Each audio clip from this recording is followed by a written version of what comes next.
Good morning, everyone. My name is Agatha, and I am the Business Advisory Manager at Business Station. Thank you for attending our online business forum. This is our fourth one, and we at Business Station are very proud to bring you this session as part of the Australian Small Business Advisory Services Digital Solutions Program, funded by AusIndustry. We know these are challenging times for small business owners, and we want to be able to provide you with up-to-date best practice advice from our team of experts. Today, joining us as panelists, David Ashton, Sandra Tricoli, Katrina Piranik, and David Letitia. We got two Davids today. And of course, also Rebecca from Business Station will facilitate our Q&A session. Before we start, a bit of housekeeping. This online business forum will be recorded, and the recording will be shared with you once available. When we get to the question time, if you have questions for our panelists, please click the Q&A button available on the bottom of your screen. We will try to answer all questions today. However, if any that cannot be answered will be compiled with your recording with the answers. Okay, we're gonna start with our first panelist, David Ashton.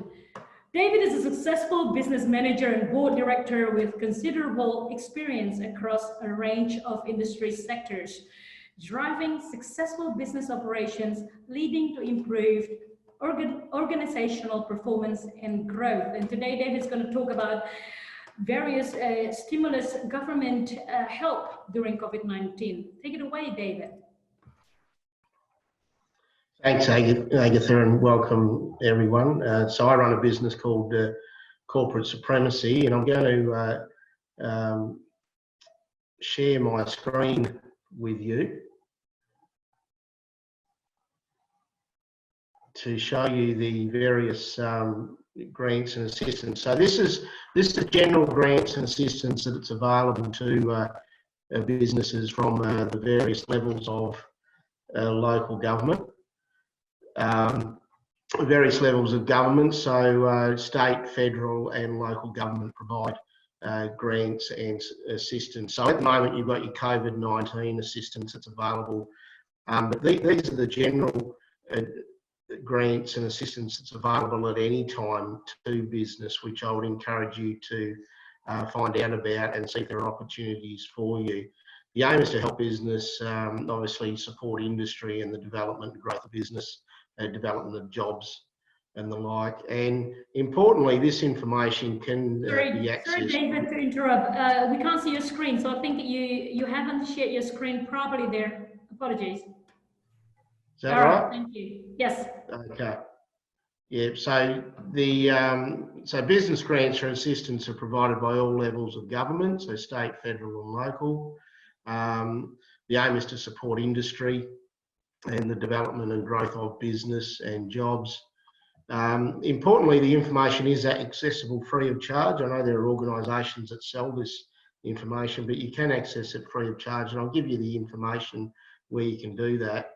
The type of support that's available can be in the form of a cash payment, tax incentives. A lot of the grants are in dollar for dollar payments, so whereby there's a co-contribution between the government agency and the business.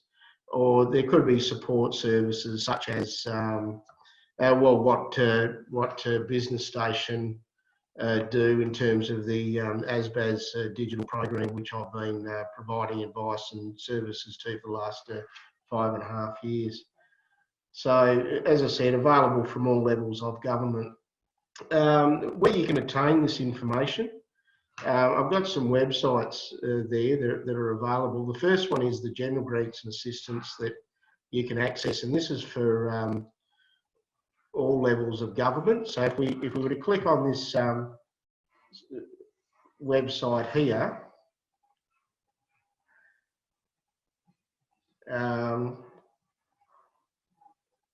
has that come up? Can you see that one?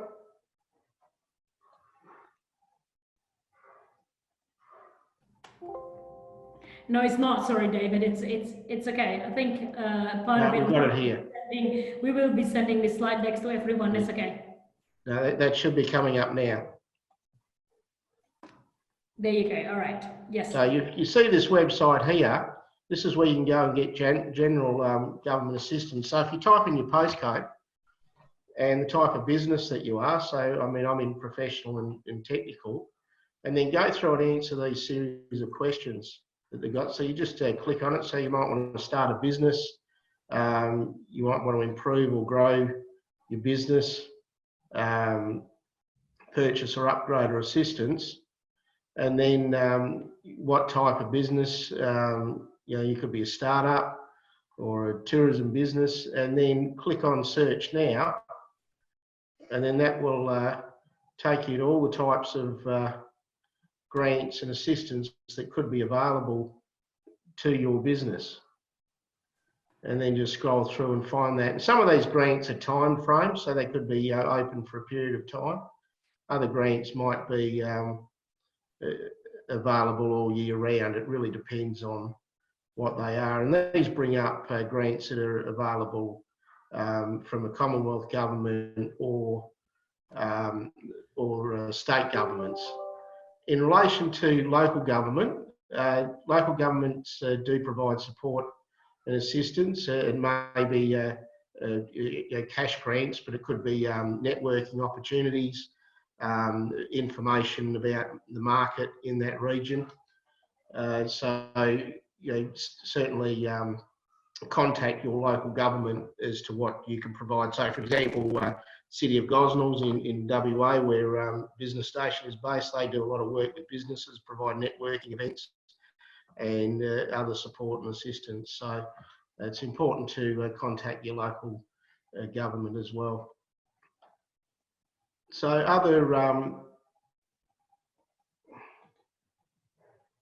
other support and assistance that is available. I'm just trying to bring it back to that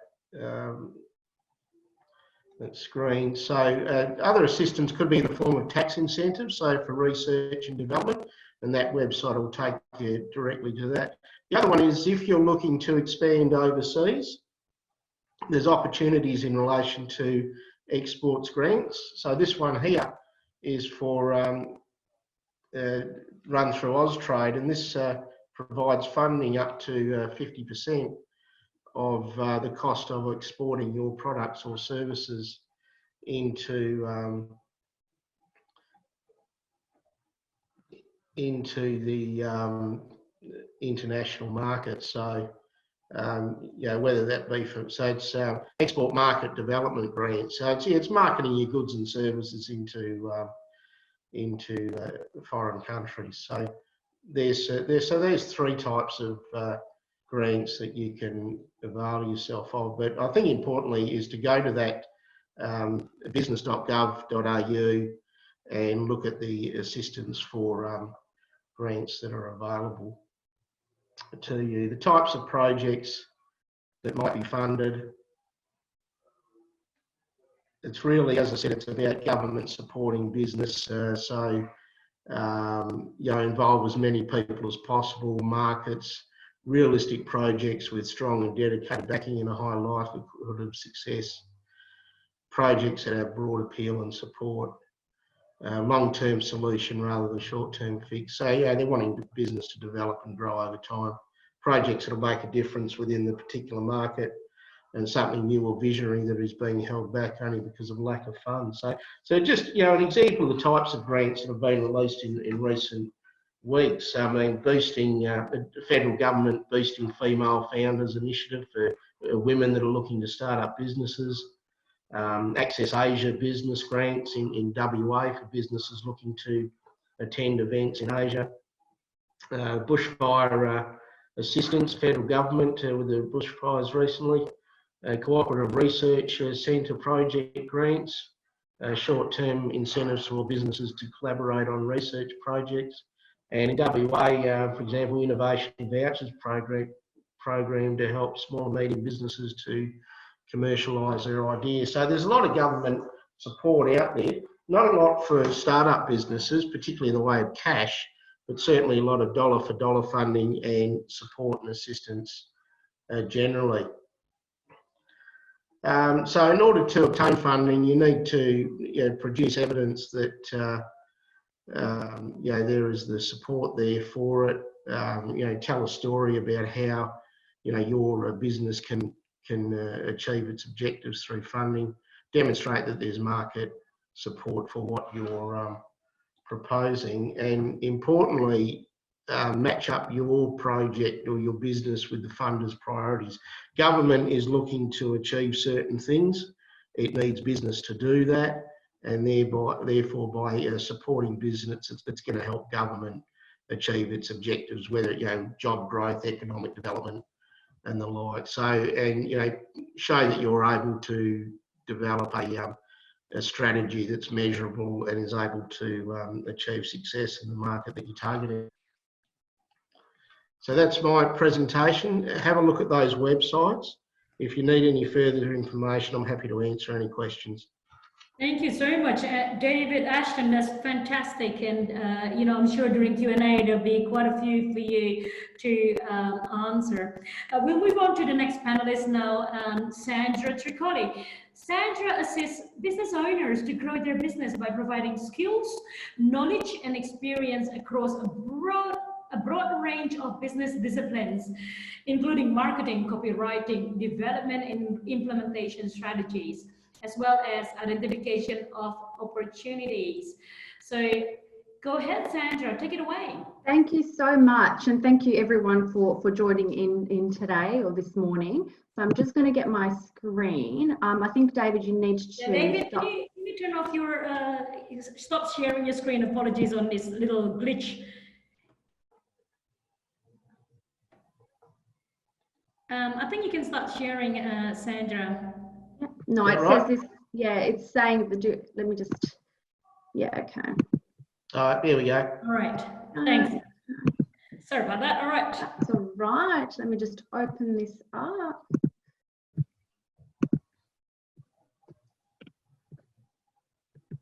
All right, great. Well, thank you everyone once again for joining us today. I'm going to talk about, I've got 5 minutes, so this is going to be the biggest struggle of all to condense this in 5 minutes, but I'm going to talk a little bit about what we should be posting on social media during COVID-19.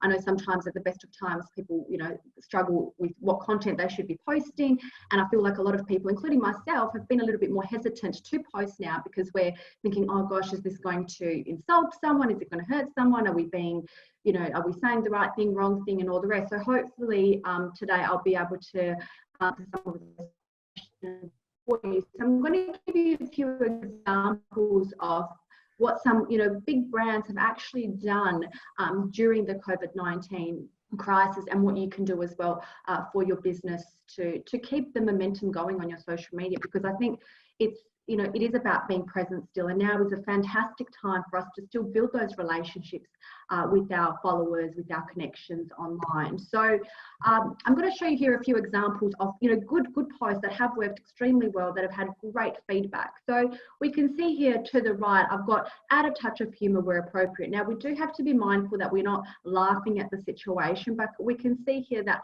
Stella McCartney put a photo of herself going down the stairs at home, saying, "Do not try this at home. My staircase is keeping me occupied during the COVID-19." So where possible, you can add a bit of humour in terms of what you're doing at home. Obviously, we're all in self-isolation now, so many of us are going a little bit crazy. So it's a good time to kind of showcase your daily life, a little bit of humour. It adds that real personal touch. We're all humans at the end of the day. We're all going through this together. So where you can add a little bit of humour without being desensitive to other people, it really lightens the mood a little bit. I think that's something that a lot of people need right now. Another post series. We've got Apple that have done a campaign, or they've started posting photos of people staying at home. So what they're doing is they're engaging with their clients and their customers, and they're posting or reposting photos of their customers who are staying at home, and they're just posting beautiful photos of that. So you can re-engage, and you can do user-generated content as well. So if you do find something on Facebook, Instagram, or LinkedIn that you really like, you can reuse that piece of content and reshare it make sure you obviously mention who it's from or what the post is about, but you can use user-generated content as well if there's something that you've really liked.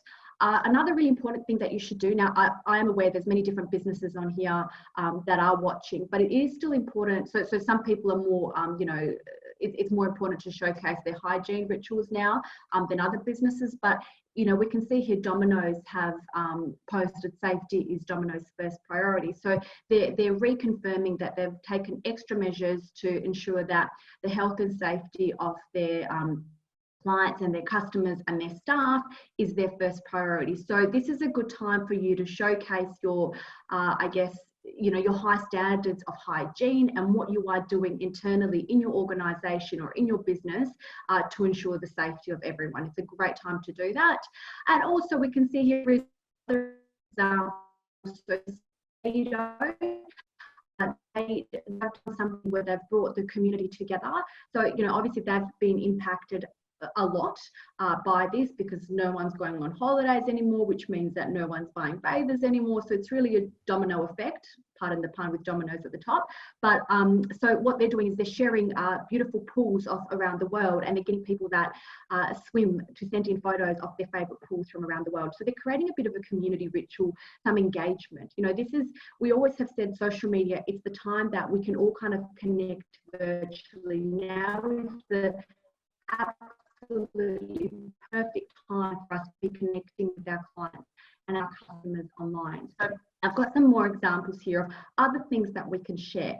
So what you and your family are doing, obviously, you don't have to showcase, the nitty gritty stuff and the house, turned over, but you can talk about, I've seen a lot of families posting that they're cooking, that they're doing things together now. So you can post that, showcase the real you. I think the number one thing that I get asked from clients is, Sandra, how can I stand out? How can I do something that's different for me to stand out? And my answer is be authentic, be yourself, showcase yourself, because by doing that, you are going to automatically be different. So showcase what you're doing.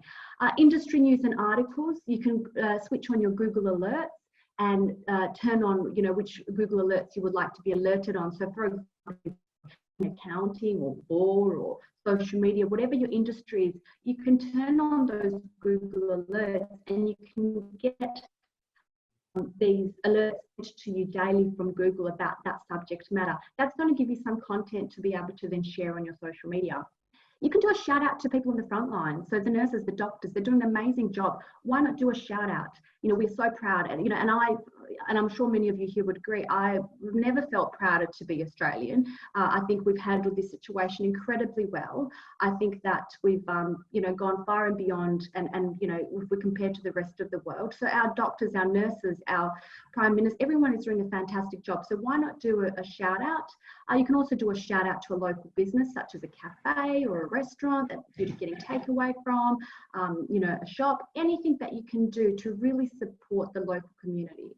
What has changed in your business? So what have you changed in your business? You can share that with clients or your followers. You can say, due to this situation, these are the changes that we've made.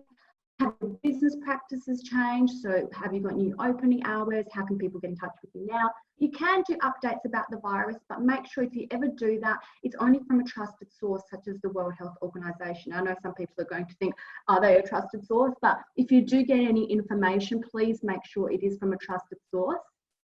Motivational quotes, they work fantastic at the best of times, especially now when people are quite vulnerable. So, using motivational quotes has worked extremely well on all platforms. What you've learned from this experience, what this experience has taught you, the first thing that what you're going to do when isolation is actually over. I know a lot of people go, I can't wait to go and get a pedicure or a massage or whatever. So you can share that.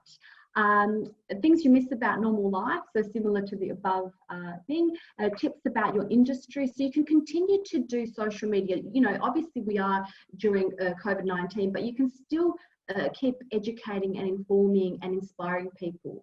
And obviously you still don't want to ignore the fact that we are going through COVID-19. Therefore, it is important to incorporate the situation in some of your posts, but still continue to do what you do best. And also you can do a live video. So this is the time to build your relationship. You know, when you do live videos and videos in general, they do bring you closer to your followers. This is really interesting. I don't know if you guys have seen this, but you can get creative with your offerings. So I know a lot of people have changed their offerings now because of COVID. You know, I don't know if you saw this, but sports bet are actually now betting on ScoMo's tie. So what ties you're going to wear today? Is it grey? Is it black? Is it silver? Is it red? And you can, I thought it was actually a joke initially, and then I went and looked at it and nope, it's on sports bet. So go place the bet today for $5 if you want. So, you know, they're getting creative. Obviously sports isn't happening much at the moment. So they've thought, okay, how can we now get creative? How can we do something that's going to add a bit of humour, but also bring in some confidence? So some creative offerings that you can have in your business. And what not to post during COVID-19. So this is really important as well. Just as important as it is to post the right things, it's also just as important not to post the wrong things. So you are not a doctor, so don't post any medical advice. You know, we don't want to come across like we're the experts in this, because we're not at the end of the day. Don't get too political. Not everyone loves ScoMo. I understand that. Some people, you know, you can still be yourself. You can still put your 2 cents in, but be respectful, because there are people out there who are unfortunately losing their lives because of this. So we have to keep in mind that, because what I'm finding is happening a lot on social media. There's a lot of argument around the financial part of this whole crisis, but we need to you know, consider that this is actually people's lives that are at risk as well. So it's not just finances, it's people's lives as well. Obviously don't make jokes about the situation. Like I said before, you can do something about yourself. If you're going downstairs, you've got something in your house that you're doing due to isolation, but you don't want to make any jokes about the actual situation. Don't get into a heated argument with anyone. Now, in regards to selling stuff, now is not a good time to sell. It is, and in fact, I've always said social media is not a platform where you want to sell. It's a platform where you build your authority. If you do have some sort of promotion though, or some sort of offering that is fantastic, that's appealing, you can do that. You can definitely say, you know, due to COVID-19, we're doing X, Y, and Z for our customers. Don't insult people. And last of all, don't be a skeptic. Everyone is doing the best that they can. So try and stay positive, try and stay, you know, fun and bubbly as much as you possibly can. But at the end of the day, it is still a serious issue. Therefore, we don't want to go and you know, pretend that everything's normal when things have clearly changed. So last of all, remember that we're all in this together, and we're all in this together.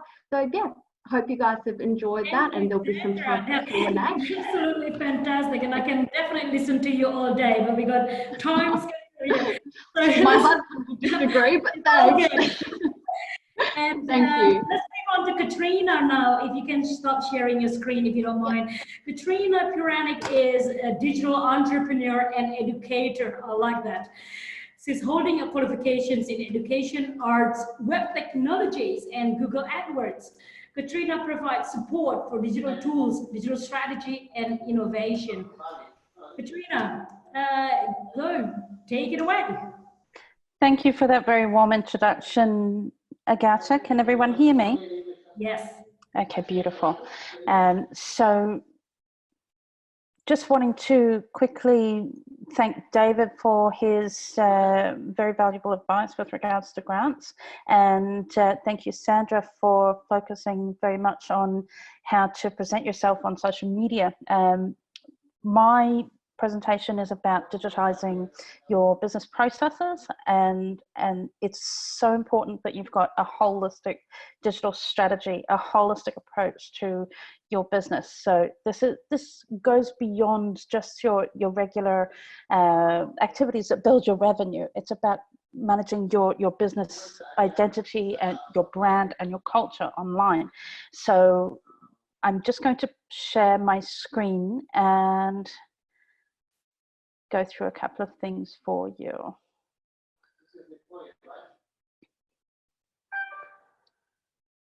Okay.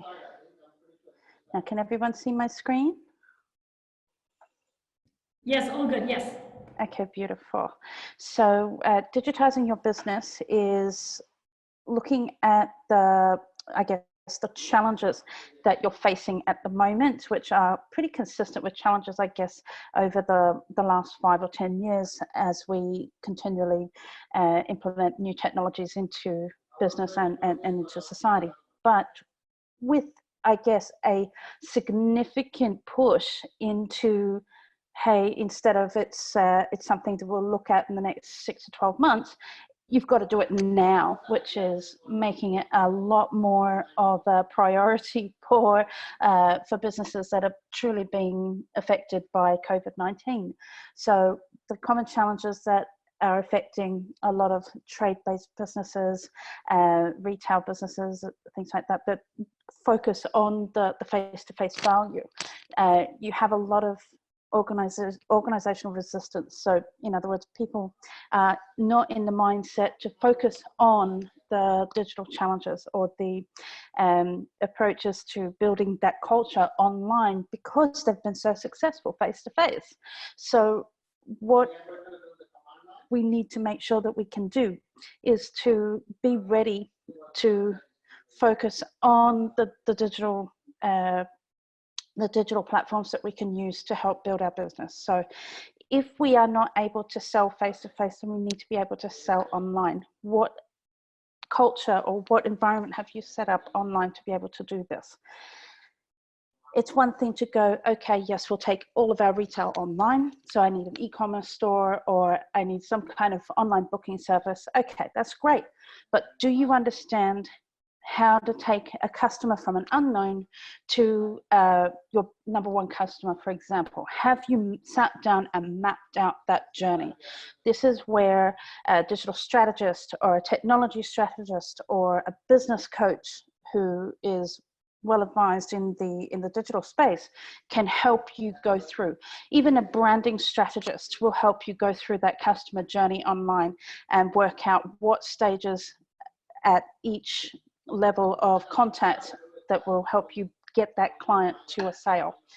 And then, okay, so as you're going along, you're gathering that customer data. A lot of businesses struggle with the capturing of customer data and being able to leverage that data to encourage more sales and to encourage nurturing that relationship with your clients. Then you've got companies, particularly more old school companies that are dealing with, an existing customer base, and they've been happy with the way things are going. They just go with the same old business as usual. So these companies usually have software systems or digital processes, if they are existent. They're built in, their legacy systems, they don't integrate well with other programs to help you build on your online and digital engagement. So looking at compatibility with different software programs and technologies that you're using within your business, it's important to be open-minded and be ready to look at a new system to do those similar processes, but with the ability to grow your business. So now, I guess, would be the best time to explore those things when you don't have to rely so much on those technologies in store or face-to-face. You've got the time to implement something new that can help you keep your business growing. So coming to the digital toolkit, now we only have a few minutes to go through each presentation, so I've tried to keep it clear and concise.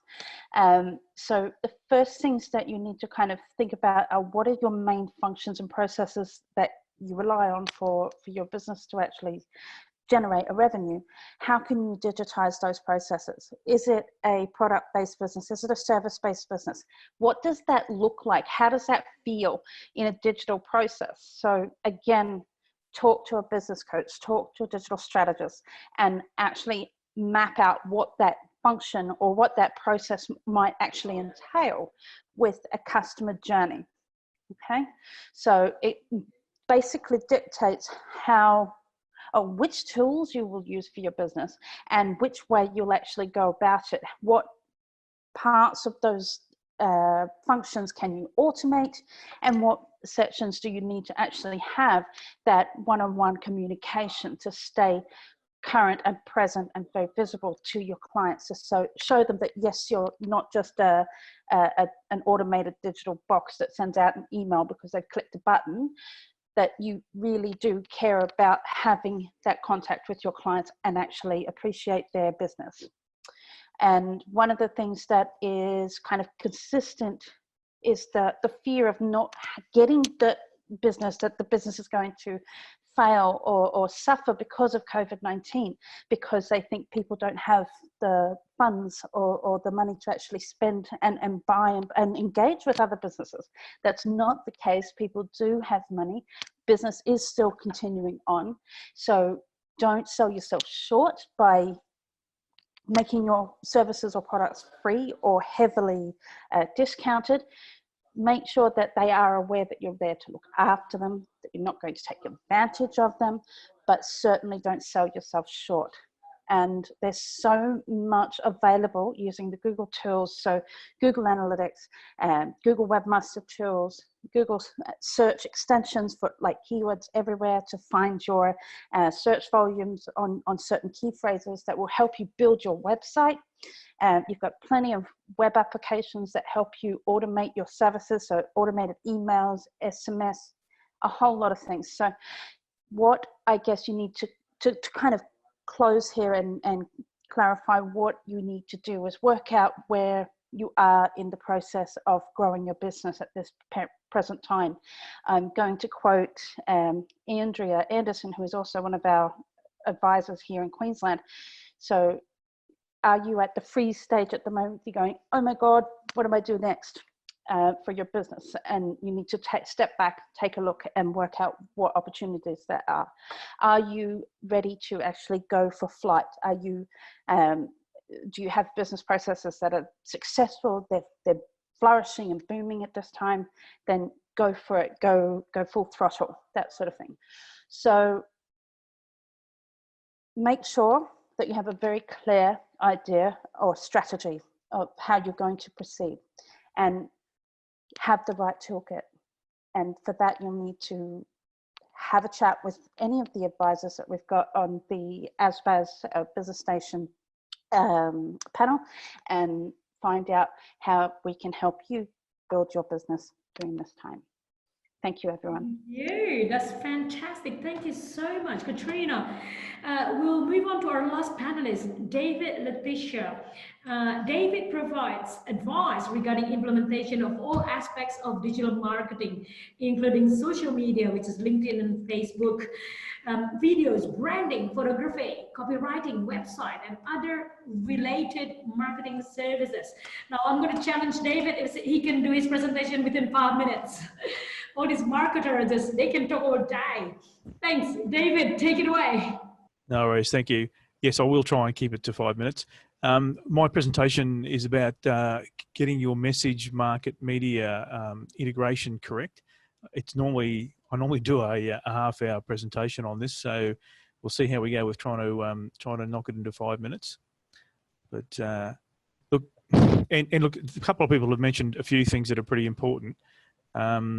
You see in that screen, hopefully? Can you see my... Perfect. Yes, can see it. Okay. Yeah. Yeah, look, so basically, I'll start with the marketplace.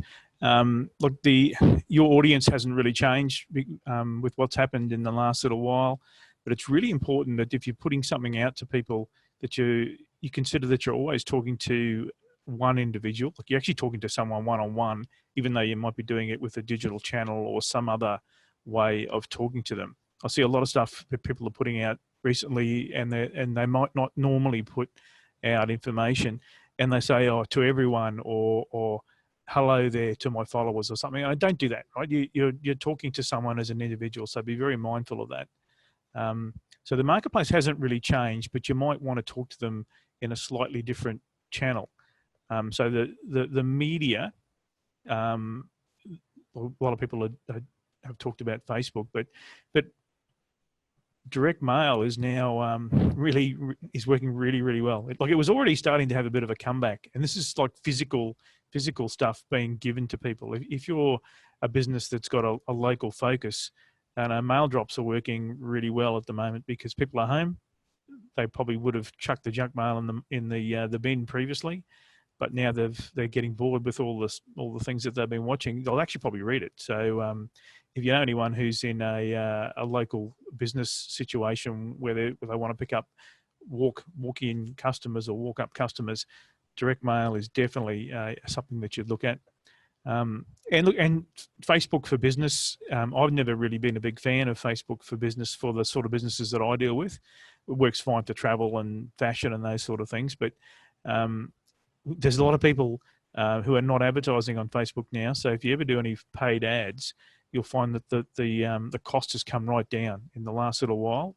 Facebook ads are probably half the price of what they were even a month ago. So if you're thinking of having a bit of a crack at that, it might be worthwhile. You can actually get good bang for your buck right at the moment. So the most, like, if you know your audience, and I think Katrina mentioned it before, like most people have an audience. Like even if you don't necessarily talk to them, like you've got an invoicing system, you've got your own emails, you've probably got people who've interacted with you on your website.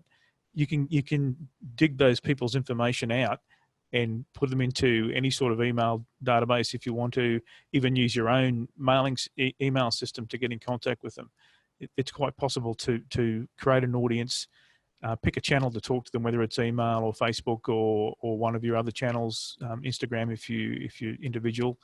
But the message is really important, and it's not just about having the right message; it's about timing as well.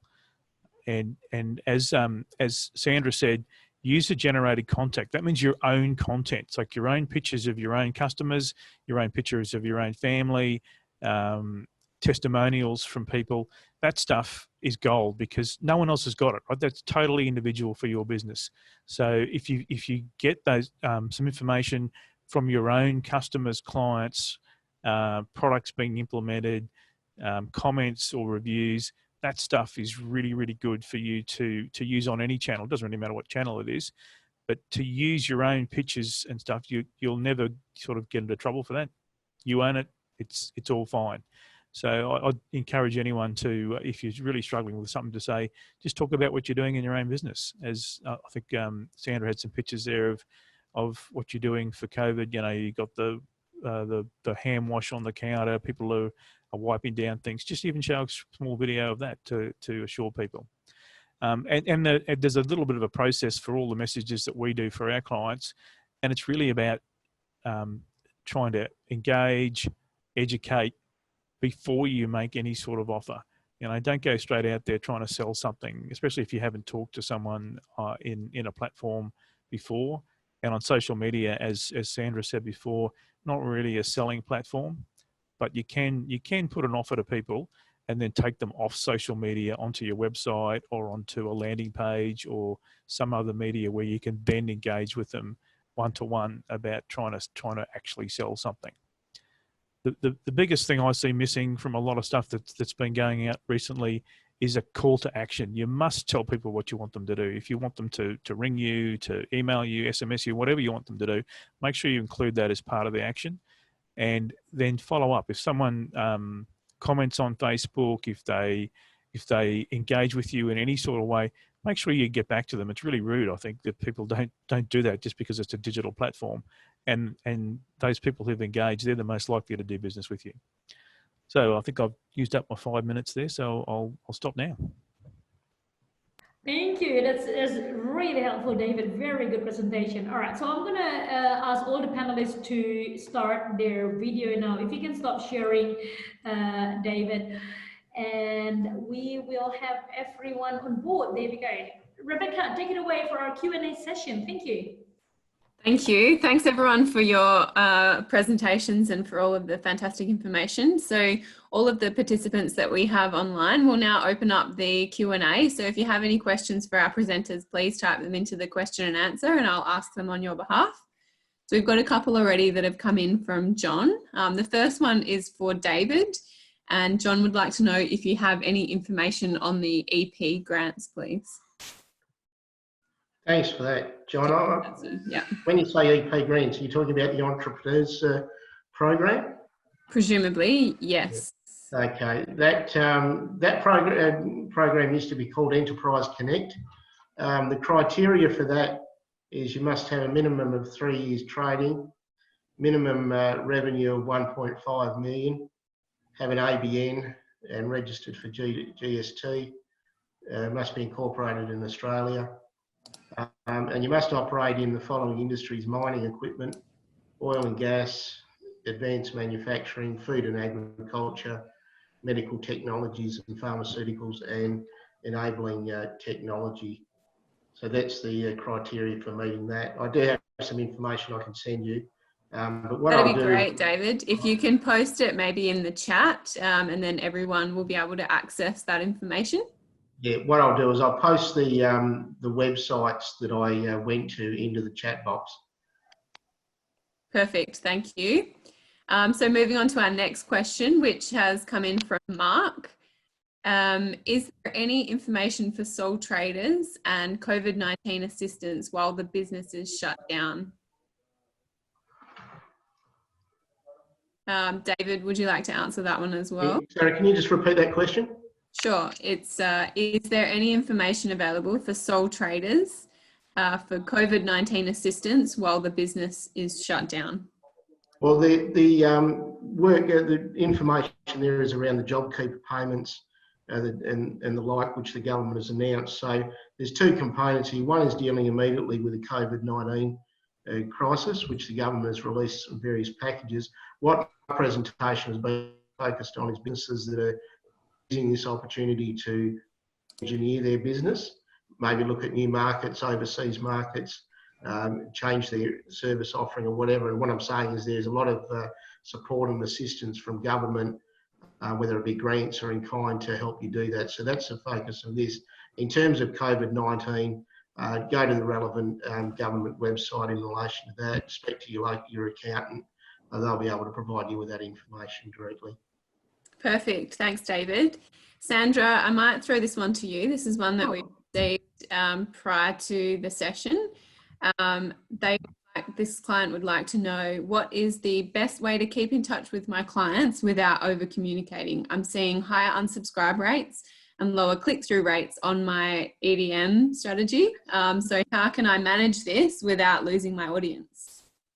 So it depends on how often she's actually sending the EDMs and what the actual subject of the EDMs are. So there is a fine line between kind of over spamming clients with EDMs.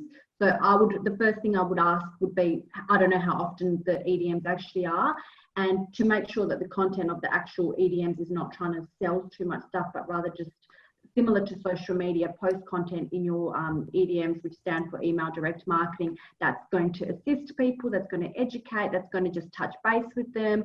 So I think, I would definitely not be sending out emails too regularly either, because I don't know, I'm sure everyone here agrees, we're all getting so bombarded with like 100 emails a day about, I've actually unsubscribed from some stuff as well, because it's just like go like constantly. I think because people do have more time now, they're actually sending more emails than ever. So it's a fine line. I think the best thing you can do is stay present on your socials as well. So post on your social media. So, because it's on average 16 touch points with the client, even if they're an existing client or a past client. 16 touch points. So an email could be one, but be mindful of the subject matter and stay active with your social media. Otherwise, if you do have a close relationship with that client, you can, give them a call, see how they're doing. Just, I've said this to a few clients, give your clients a call, see how they're doing. It's not a sales pitch. It's literally like just checking in to see how you are. It's building those relationships. It's the PR. So that would be my best advice. That's great, thank you. And certainly I agree, we've been receiving so many emails that I've been unsubscribing myself as well. Yeah. So I've got another question, and I might throw this to you, David L. How can I use my staff in my social media posts? What kind of content can I use to start showing the faces behind my business? Well, again, it comes back to that user-generated content. So like one of the things that we do with people who don't have any content themselves is just do frequently asked questions. You can just basically survey the staff and say, well, what do you normally get asked? What's the most frequent question that you had to answer this week, for instance? That's a really easy one, and you can put the person's picture and their actual statement as the post effectively. So that's one way to do it. I don't know if they've got any ideas about things to try in the business. That's another way to get them involved. Have them actually maybe try and solve a problem for a client, perhaps. Can I just also say one thing that I've, sorry, just to interrupt, but one thing that I've seen works really well would be like a staff spotlight. So talking about the staff and maybe fun facts about the staff member and something like an interesting fact. It's really getting to know the person behind the face. I think that's really, really important, is bringing that real face to the company. So fun facts, spotlight, what they do, who they are, what their background is. You could even do like a Q&A with, you could do a live Q&A with that actual employee as well, so people feel connected to the employee. Cool, yeah, that's a great idea. Maybe we can start doing that at Business Station. Yeah, Why not?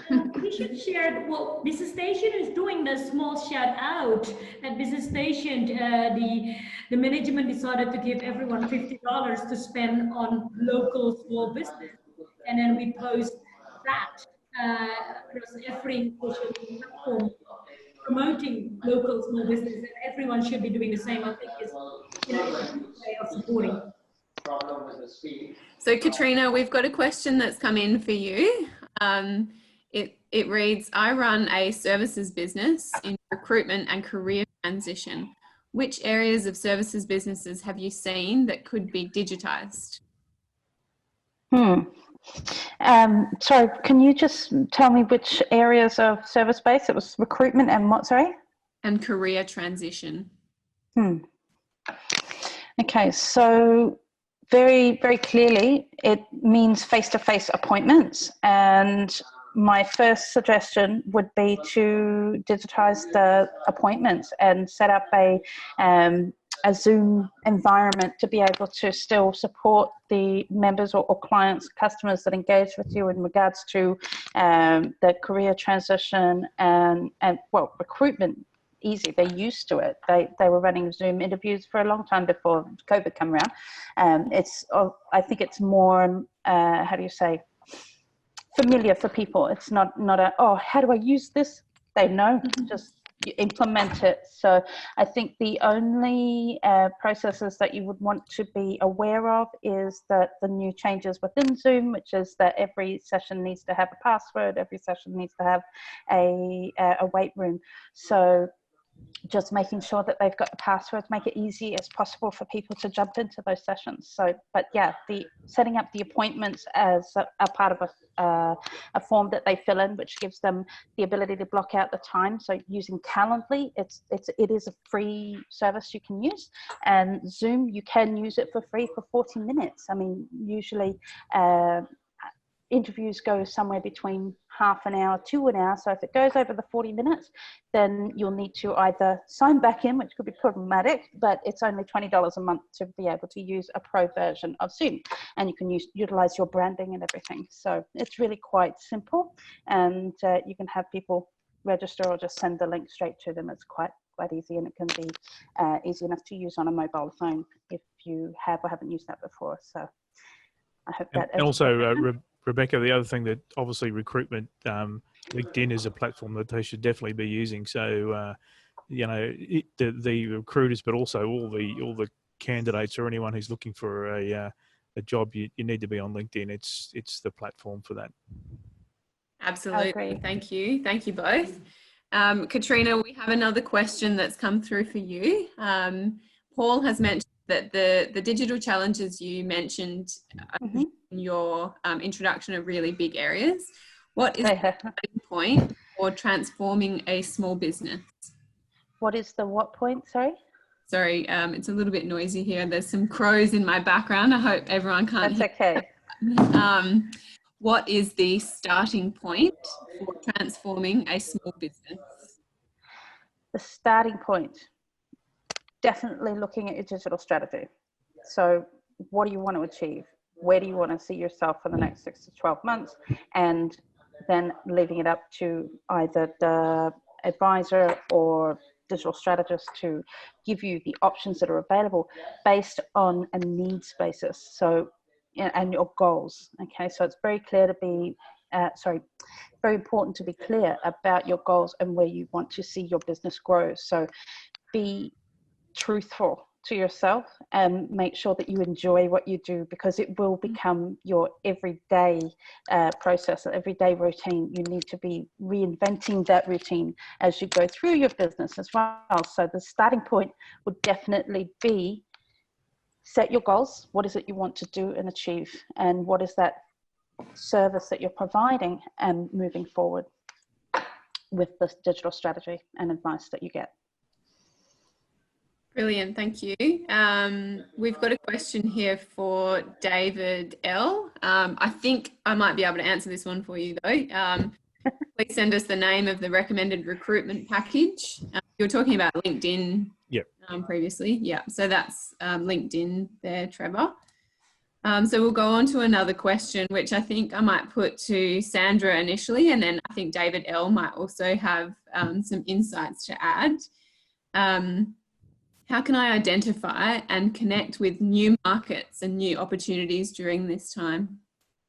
Yep, so I think it's important to identify who those new markets are. So for example, if you're looking to connect with more, so it's really identifying, it's identifying what problems you can solve for someone. So, it doesn't necessarily mean that you have to go to a new market if your market's not, I guess, responding to you. You have to do your market research first and foremost to really understand what problems are you actually solving for clients, and then you need to really see, where is their attention at the moment. So we know the biggest platforms at the moment are, Facebook, Instagram, LinkedIn, and TikTok is really quite big at the moment. So it depends on what your industry is, what services you offer, and then you identify where are they kind of hanging out, where are these clients mainly. If you're if your clients are B2B, then I would 100% say, you need to be focusing your digital strategy heavily on LinkedIn, because that is the number one platform for B2B. If you're more of a consumer-driven business, then I would say Facebook and Instagram are really fantastic tools for that. So it's identifying who they are, what problems you're solving for them, and really where are they hanging out, where are they spending most of their time, and then creating content that showcases how you can actually be that solution for their problem. Every successful business is a solution to someone else's problem. So once you're clear about what problems you're actually solving for people, then you need to showcase them through the social platforms. Brilliant, thank you. David, did you have anything else to add to that one? I think everything that Sandra said there is really relevant, and particularly don't try a shotgun approach. If you're looking for new business, be very targeted about who you want to actually engage with, because you only need a handful of good qualified prospects to really change a business. You don't need thousands of leads. You only need a couple of really good targeted people, and maybe the best place to start is to data mine your own business. Look at the best clients you have in your own business. If you're looking to lead generate, try and find one or two of people who are just like your best client. That's really a good place to start. That's brilliant. Thank you both. We've got another question and I think there might be a few of you that could probably provide some responses. So I'll just kind of throw it out to everyone to answer. So we've got, I write new project management procedures and offer project management training. What digital media and social media should I use to see if they want to use my services? I can answer that. There's some fantastic groups on Facebook and on LinkedIn that you can actually join. So there's a lot of actual business groups that you can join and talk about how you can, what your offerings are. People are always asking questions relating to, your service offerings. So you can become the authority of that industry by answering these questions. So if you go into your Facebook search bar at the top and you type in business, and then you click on groups tab, there's all these groups that are going to pop up that are in Perth based around the subject matter of business. Start to join these groups as your business, start to be active in these groups. And then people are going to start getting familiar with you in these groups as, the specialist in your area. Yeah, please continue. Yeah, just wanted to kind of jump on top of that. What Sandra said was so relevant and very, very important if you're trying to launch a product or a service. And I think the best way to start would be to put the feelers out and see if anyone that you actually know who you already engage with on social media, whether that be LinkedIn, Facebook, or otherwise, to find out if they know of any groups if you're not already a part of groups, for example, because the best introduction is a warm one. And if you've got someone who you already know vouching or giving you some kind of credibility into that group or a warm welcome to kind of go, hey guys, guess what? We've got this amazing person who's just done this, that, or other. And they can help you showcase that product or service. And then you'll be able to have legitimate and very, very authentic responses to your product and service, which then you will result in potential shares, or then you can turn around and put the word out, hey, does anyone else know of another group that might, want to know about this service, or anyone that might be interested? Don't be afraid to ask as well. So that's brilliant. Thank you. So David Ashton, I've got one for you. Who is the best person to seek advice from regarding government grants? Should I be speaking to my accountant, or is there somebody else you'd recommend?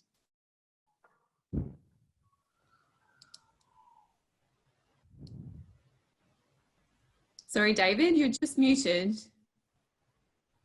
In terms of government grants, the best person to speak to in the first instance would probably be the government agency that's released the grant, because they would go into more detail about your criteria there. Really, you need to ascertain whether you're eligible for that grant. So obviously with an entrepreneurs program, if you're not generating revenue of 1.5 million, you're not going to be eligible. So contact the relevant government agency first, and then find out the details of what they're offering, what the criteria is, and determine whether you can meet that. And then also ascertain from them the actual application process and how you're to prepare your application. Your accountant will give you assistance perhaps in relation to preparing the budget or your financial statements, but in the first instance, contact the relevant government agency and then find out the details and proceed from there. That's brilliant. So I think we've probably got time for one more question. And we might go with Sandra and David L. again, given that you both kind of spoke to us about content and social media through COVID-19. So the question is it insensitive if I don't post anything at all about COVID-19? I just want to focus on my business and how we're still operating, and basically avoid the topic. What do you think? I don't think it's insensitive. I think, everyone has their own style and their own kind of thoughts on it. I guess, you do want to be mindful that you're not completely, you don't have to talk about it, but you kind of don't want to mention it, but you don't have to mention, but you also don't want to pretend that it's not happening either. You do need to make sure that you are aware and everyone's aware. Business, even though people saying, business as usual, it still is a little bit different. So you don't necessarily have to mention the COVID-19 or coronavirus, but just be quite mindful that your content isn't too like, yay, we're fine, things are fantastic and all that, because, a lot of people are losing their jobs and businesses are struggling. So we just got to be really, just mindful of people's emotions at this time as well. Yeah, I'd agree exactly, and I think it's actually a bit of a positive not to mention it by name or have that as like, don't use it in your subject line for sure, because you probably get put straight to spam and a whole lot of service providers anyway. Exactly what Sandra said. You don't have to mention it, but just be mindful of it, and obviously don't say you're having a big event and everyone to turn up or something like that. That would be pretty crazy, but yeah. That's great. Thank you so much for all the questions. We'll hand over to Agatha just to summarise and close. Thank you so much, guys. I really appreciate it. Business Station, of course, through ASBAS Digital Solutions, we're also launching series of online workshops. So keep an eye out, visit our website, because we're definitely delivering more and more help during this difficult time for everyone. And I would like to also thanking all the panelists, David Ashton, Sandra Ciccoli, Katrina Peranik, David Letitia, and of course, thank you, Rebecca, for also moderating. Stay safe and be kind to each other. All right, I'll see you next time. Thanks, Thank you. everyone. Thank See you. ya. Thank you. Bye. Bye.